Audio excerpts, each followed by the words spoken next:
एक छोटे से गांव में एक सकूबाई नाम की नारी रहती थी। उसका एक बेटा भी था राजेश, जो कि पढ़ाई में बहुत तगड़ी था। सकूबाई के पति के देहांत के बाद संपूर्ण उत्तरदायित्व सकूबाई के कंधों पर आ गई थी।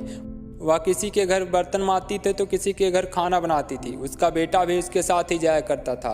वहाँ बैठे बैठे वह समाचार पत्र पढ़ा करता था।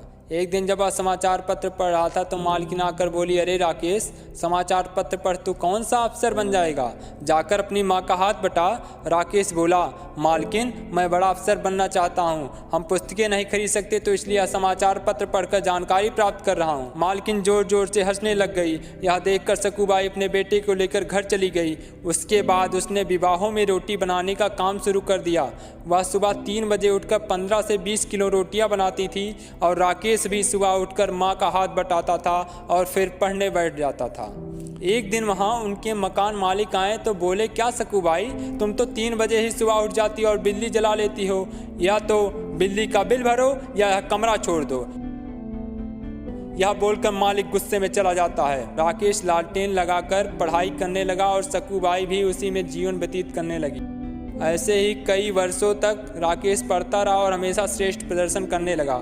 राकेश की लगन देखकर उसके गुरुजी ने उसे दिल्ली जाने की सलाह दी और खर्चा भी स्वयं उठाने का उत्तरदायित्व लिया। वह दिल्ली जाकर पढ़ाई करने लगा।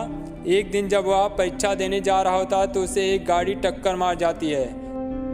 उसके सर पर और दाएं हाथ पर चोट लग जाती है। वह बाएं हाथ से लिखने का निर्णय लेता है। वह अपने पूरे साल को बर्बाद होने से बचाकर परीक्षा देने के लिए निकलता है। वहां जाकर उसने परीक्षा दी और फिर बाद में अस्पताल जाकर अपना इलाज कराया। राकेश ने वहां भी अपनी पढ़ाई जारी रखी और साक्षात्कार दिया। साक्षात्कार देने के बाद वह अपने गांव वापस लौट आता है। थोड़े दिन बाद उसकी मां समाचार पत्र खरीद कर लाती है और राकेश को अपना रिजल्ट देखने को कहती है। राकेश प्रसन्न होकर बोलता है, माँ मैं पास हो गया, मैं अफसर बन गया। उन दोनों की आंखों में आंसू आने लग गए। तो मित्रों, इस कहानी से हमें यह शिक्षा मिलती है कि हमें अपने लक्ष्य प्राप्त करने के लिए मेहनत करते रहना चाहिए। दुनिया चाहे हम पर हंसी उड़ाए, लेकिन हमें कभी भी हिम्मत नहीं हारनी होती है। हमेशा लक्ष्य पर ध्यान देकर सफलता प्राप्त करनी होगी। अपनी हड्डी की मसाल से हृदय चीरते तम का, सारी रात चले तुम दुख झेलते पुलिस निर्मम का। एक खे है शेष किसी विधि पार उसे कर जाओ, वह देखो उस पार चमकता है मंदिर प्रियतम का। आकर इतना पास फिरे वह सच्चा सूर नहीं है, थक कर बैठ गए क्या भाई मंजिल दूर नहीं है। थक कर बैठ गए क्या भाई मंजिल दूर नहीं।